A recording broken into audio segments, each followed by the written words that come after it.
እስኪ ስማ ጆሮ ያለ ስማ በአፍ ተዋህዶ በልብ ግን ታድሶ ይሆንኩላ ስማ ይሄንን ስማ በእምነት እንድጸና አንድ እምነት ነው ጽኑ ሃይማኖት ነው ዘማሪ ነኝ ዝነኛ ሰባኪ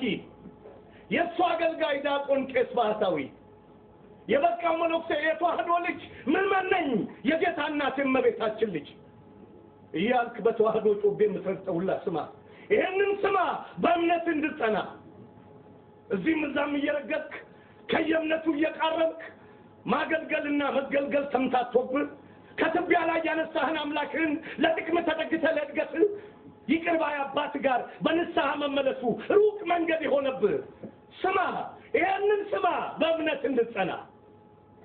ሳይገባ ላስተማርከው ላዳመጠ ላልገባው ፍጥረት ጭብጨባን እንዳምልኮ ለተቀበልከው አንድን እምነት በጥቅም ለሁለት ለከፈልከው ላንተ ነው መስማቱ የሚጠቅመው ለሁለት ጌቶች አትገዙ ይላል ወንጌሉ ይያልክ ለሁለት ጌቶች መገዛትን በተግባር አንተ አስተማርክ አባቶቻችን ሲያስተምሩ ቅዱስን ወንጌል ተንትነው እየኖሩበት ነው በሕይወት እንዳንተ ባፍ አይደለም በቀሚስና በመስቀል ራስን ደብቀህ ቅን አገልጋዩን አታሰድብ ባለባበስ ተመሳስለ